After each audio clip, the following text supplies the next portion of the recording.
Hello, class. This is Artemis Fowl, Chapter 4, Abduction. Artemis's main problem was one of location, how to locate a leprechaun.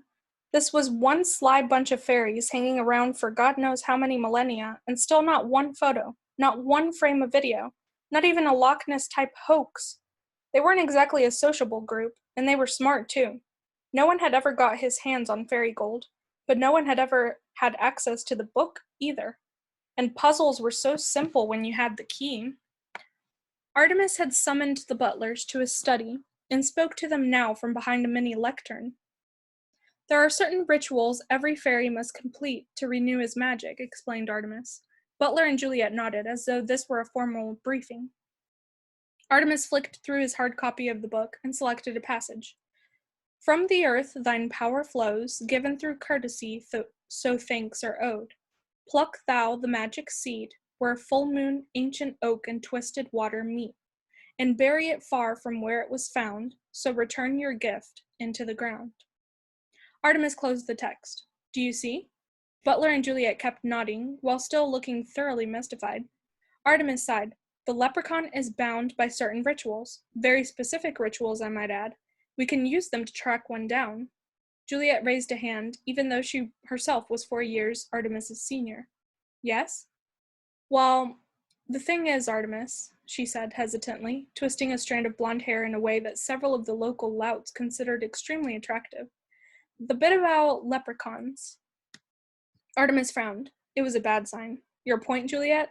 Well, leprechauns, you know they're not real, don't you? Butler winced. It was his fault, really. He'd never got around to filling in his sister on the mission parameters. Artemis scowled reprovingly at him. Butler hasn't already talked to you about this? No? Was he supposed to? Yes, he certainly was. Perhaps he thought you'd laugh at him.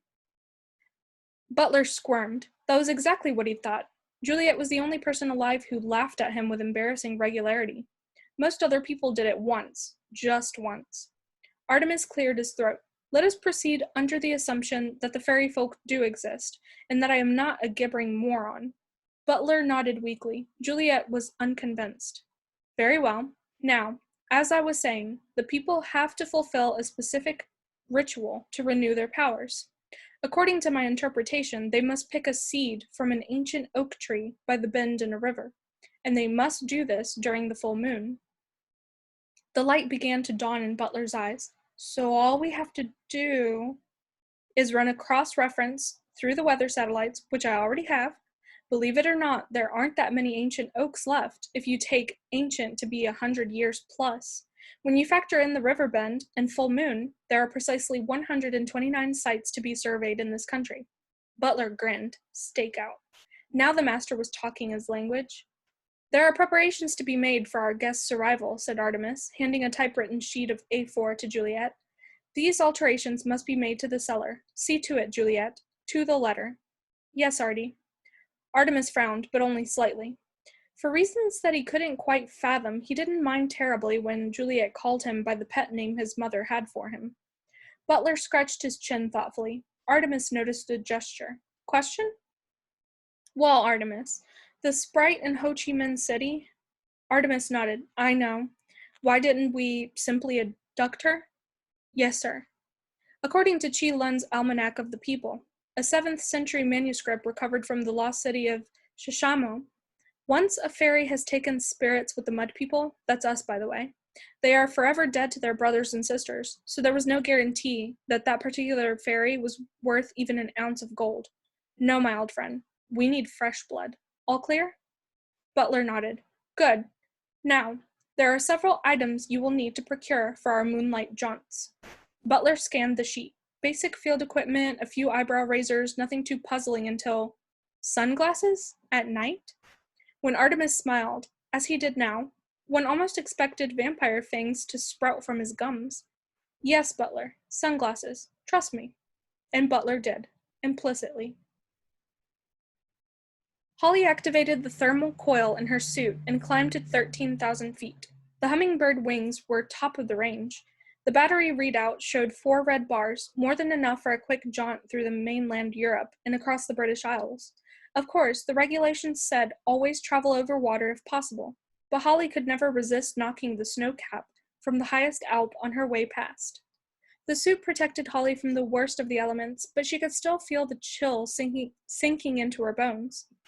The moon seemed huge from this altitude, the craters on its surface easily distinguishable. Tonight, it was a perfect sphere, a magical full moon.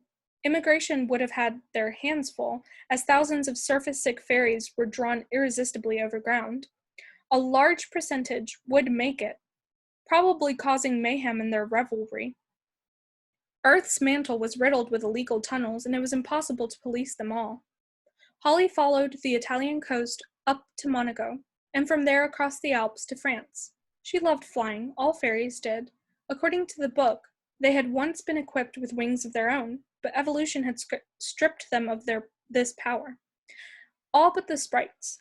One school of thought believed that the people were descended from airborne dinosaurs, possibly pterodactyls. Much of the upper body skeletal structure was the same. This theory would certainly explain the tiny nub of bone on each shoulder blade. Holly toyed with the idea of visiting Disneyland Paris. The LEP had several undercover operatives stationed there, most of them working in the Snow White exhibit. It was one of the few places on Earth where the people could pass unnoticed. But if some tourist got a photo of her and it ended up on the internet, Root would have her badge for sure. With a sigh of regret, she passed over the shower of multicolored fireworks below. Once across the channel, Holly flew low, skipping over the white-crested waves. She called out to the dolphins and they rose to the surface, leaping from the water to match her pace. She could see the pollution in them, bleaching their skin white and giving them red sores on their backs, and although she smiled, her heart was breaking. Mud people had a lot to answer for. Finally, the coast loomed ahead of her, the old country, Eru, the land where time began. The most magical place on the planet. It was here 10,000 years ago that the ancient fairy race, the Daedanan, had battled against the demon Fomorians, carving the famous Giant's Causeway with the strength of their magical blasts. It was here that the Lia Fowl stood, the rock at the center of the universe, where the fairy kings, and later the human Ard Ri, were crowned. And it was here also, unfortunately, that the mud people were most in tune with magic, which resulted in a far higher people sighting rate than you got anywhere else on the planet. Thankfully, the rest of the world assumed that the Irish were crazy, a theory that the Irish themselves did nothing to debunk. They had somehow got it into their heads that each fairy lugged around a pot of gold with him wherever he went. While it was true that LEP had a ransom fund because of its officers' high-risk occupation, no human had ever taken a chunk of it yet. This didn't stop the Irish population in general from skulking around rainbows, hoping to win the supernatural lottery. But in spite of all that, if there was one race the people felt an affinity for, it was the Irish. Perhaps it was their eccentricity, perhaps their dedication to the Craig, as they called it. And if the people were actually related to humans, as another theory had it, odds are that the Emerald Isle was where it started. Holly punched up a map on her wrist locator and set it to sweep for magical hotspots. The best site would obviously be Terra, near the Lia Fowl. But on a night like tonight, every traditionalist fairy with an overground pass would be dancing around the holy scene, so best to give it a miss. There was a secondary site not far from here, just off the southeast coast. Easy access from the air, but remote and desolate for land-bound humans.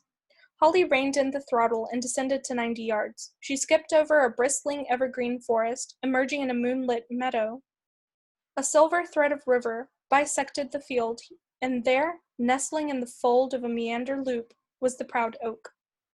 Holly checked her locator for life forms. Once she judged the cow 2 fields over not to be a threat, she cut her engines and glided to the foot of the mighty tree. 4 months of stakeout. Even Butler, the consummate professional, was beginning to dread the long nights of dampness and insect bites. Thankfully, the moon was not full every night. It was always the same. They would crouch in their foil-lined, blind in complete silence. Butler repeatedly checking his equipment, while Artemis stared unblinking through the eye of the scope. At times like these, nature seemed deafening in their confined space. Butler longed to whistle, to make conversation, anything to break the unnatural silence, but Artemis's concentration was absolute. He would brook no interference or lapse or focus. This was business. Tonight they were in the southeast, the most inaccessible site yet. Butler had been forced to make 3 trips to the Jeep in order to hump the equipment across a stile, a bog, and 2 fields. His boot and trousers were ruined, and now he would have to sit in the blind with ditch water soaking into the seat of his pants. Artemis had somehow contrived to remain spotless. The blind was ingenious in design, and interest had already been expressed in the manufacturing rights, mostly by military representatives, but Artemis had resolved to sell the patent to a sporting goods multinational. It was constructed of an elasticated foil polymer on a multi-hinged fiberglass skeleton. The foil, similar to that used by NASA, trapped the heat inside the structure while preventing the camouflaged outside surface from overheating. This ensured that any animals sensitive to heat would be unaware of its presence.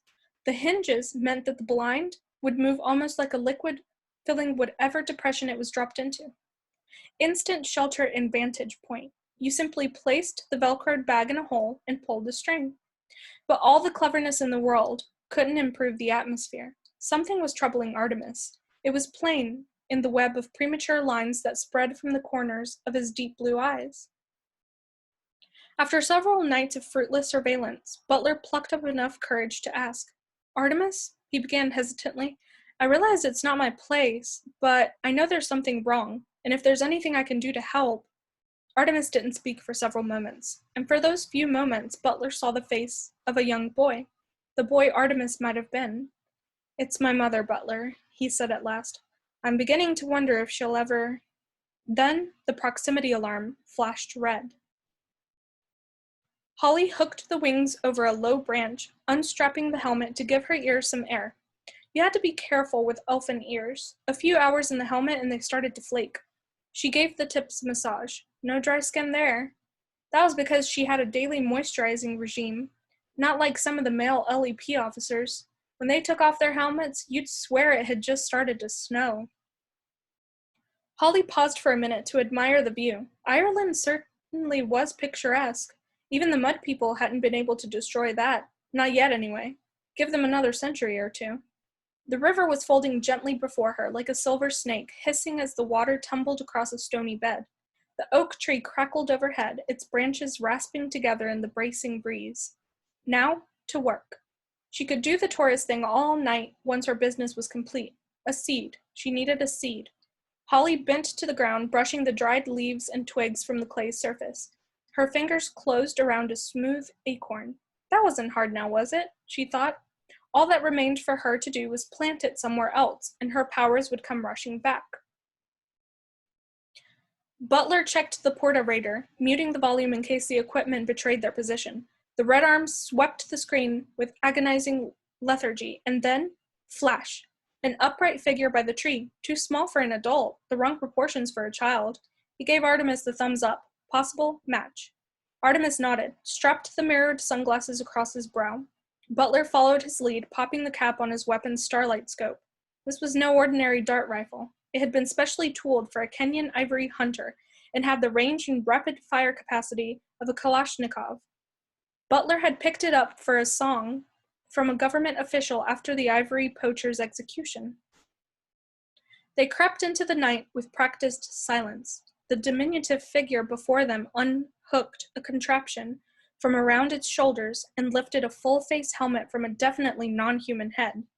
Butler wrapped the rifle strap twice around his wrist, pulling the stock into his shoulder. He activated the scope, and a red dot appeared in the center of the figure's back. Artemis nodded, and his manservant squeezed the trigger. In spite of 1,000,000 to 1 odds, it was at that precise moment that the figure bent low to the earth. Something whizzed over Holly's head, something that glinted in the starlight.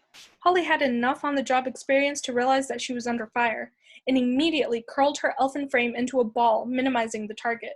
She drew her pistol, rolling toward the shelter of the tree trunk.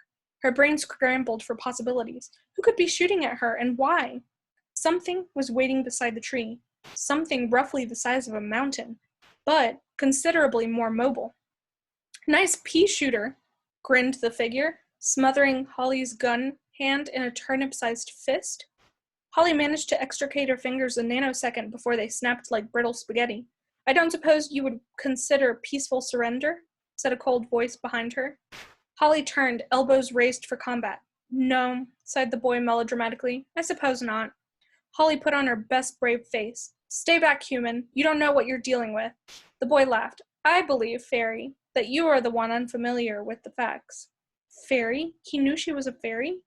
I have magic, mudworm, enough to turn you and your gorilla into pig droppings. The boy took a step closer. Brave words, miss, but lies nonetheless.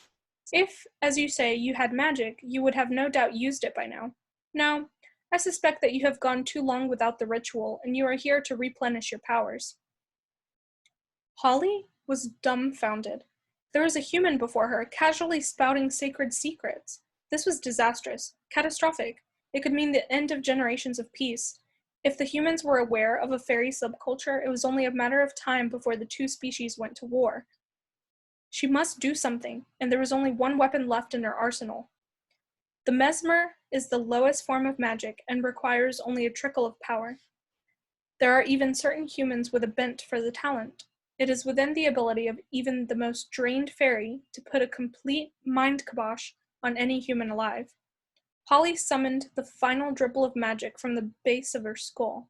Human, she intoned, her voice suddenly resonating with bass tones. Your will is mine. Artemis smiled, safe behind his mirrored lenses. I doubt it, he said, and nodded curtly. Holly felt the dart puncture the suit's toughened material, depositing its load of pure air and sunken choline chloride-based tranquilizer into her shoulder.